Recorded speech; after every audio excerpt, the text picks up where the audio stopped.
वो बच्चों के वास्तविक बात को समझ गए कि अध्यक्ष के बदमाशी कारण नॉर्मलाइजेशन फिर आ गया था, वो हटेगा और परीक्षा कैंसिल होगी। तो जब बच्चे ही रोड पर हैं तो शिक्षक पढ़ा के कमाने से क्या फायदा। ये 100% परमार की गलती है, जिद का नतीजा है। बीपीएससी के द्वारा 17वीं पीटी परीक्षा आयोजित करवाई गई थी। अब इस परीक्षा को रद्द कराने को लेकर के लगातार बीपीएससी अभ्यर्थी सड़कों पर हैं। पिछले 5 दिनों से यहाँ पर धरना प्रदर्शन सत्याग्रह कर रहे हैं। अब इनको पटना के कई जो सुप्रसिद्ध शिक्षक माने जाते हैं, गुरु रहमान सहित कई ऐसे शिक्षक हैं, इनका समर्थन भी अभी नहीं मिल रहा है। और ये जो सत्याग्रह आंदोलन चल रहा है, तस्वीरों के माध्यम से देख सकते हैं, बड़ी संख्या में जो है बीपीएससी के अभ्यर्थी जो है पटना के गर्दनी बाग में पिछले 5 दिनों से अनशन पर बैठे हुए हैं, सत्याग्रह पर बैठे हुए हैं। अब इनका समर्थन करने के लिए यहाँ पर कई ऐसे शिक्षक हैं, इनसे भी हम बात करते हैं।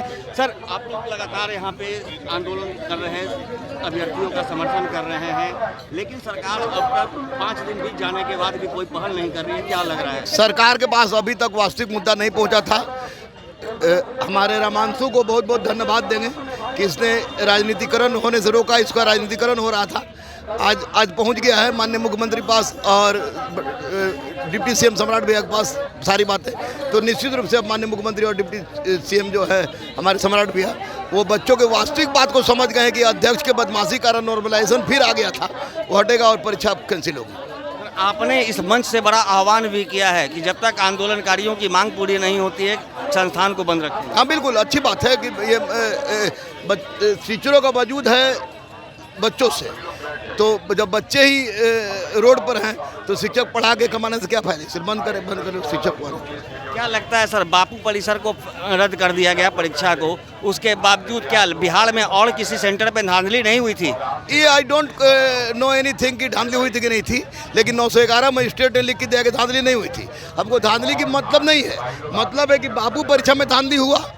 धांधली हुआ तो 12,000 बच्चे का परीक्षा आपने कैंसिल किया, तो उनका दोबारा परीक्षा लीजिएगा। आप जो बोले 4 जनवरी को दोबारा परीक्षा जब आप लीजिएगा तो निश्चित रूप से जो पहले परीक्षा हुआ है दोबारा परीक्षा लीजिएगा।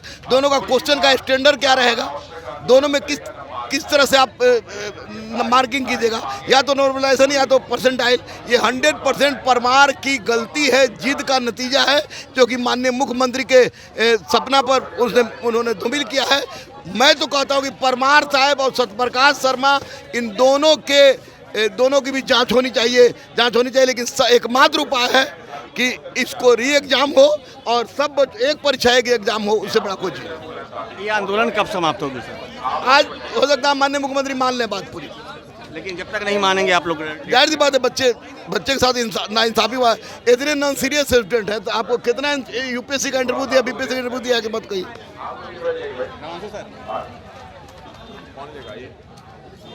लगातार शिक्षक बीपीएससी अभ्यर्थी पिछले 5 दिनों से सत्याग्रह पर बैठे हुए हैं। आप शिक्षकों का समर्थन है, आखिर सरकार क्या कर रही है? कुछ नहीं, सरकार सुन लेगी।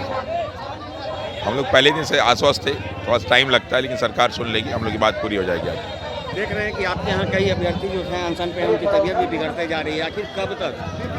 ये सरकार को सोचना चाहिए कि जो है ये अनशन हो रहा है और अनशन में बच्चों की जो तबीयत बिगड़ रही है, उनको ध्यान देना चाहिए। उनके बच्चे हैं, ये नहीं करेंगे तो उनके लिए जो है अच्छा नहीं रहेगा। एक परिवार के लोग हैं और बच्चे इस तरह के हो रहे हैं तो ये अच्छी चीज़ नहीं है ना। जिस तरह से रहमान सर ने आह्वान किया है कि जब तक हमारी मांगें पूरी नहीं होगी, उसी स्थिति में हम लोग कोचिंग को बंद रखेंगे। ये तो अच्छी चीज़ है ना भाई, छात्रों के लिए होगी। कोचिंग में भी जो है बच्चों के लिए ही बात होती है ना। ये सारी की सारी चीज़ें होती हैं, बिल्कुल ही होना चाहिए, बिल्कुल हम इसके पक्ष में। क्या लगता है सर, ये सत्याग्रह कब तक? हमें लगता है कि आज या कल में समाप्त हो जाना चाहिए, हम लोग की मांग पूरी हो जाएगी।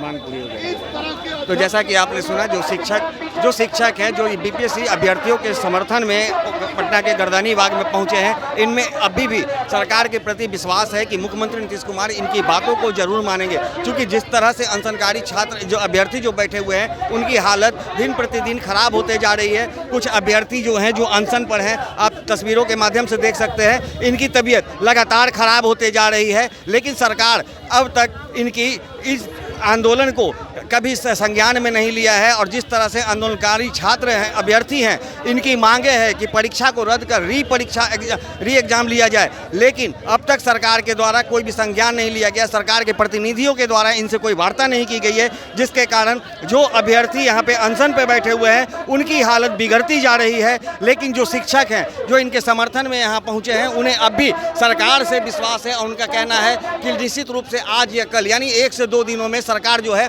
इस मामले पर पहल करते हुए परीक्षा को रद्द करते हुए इनकी मांगों को जरूर मानेगी। अब देखना यह है कि सरकार अब भी इनकी बातों को मानती है या फिर यूं ही छात्र अभ्यर्थी जो हैं इनका सत्याग्रह आगे भी जारी रहेगा। दर्शन न्यूज के लिए ज्ञानेंद्र की रिपोर्ट।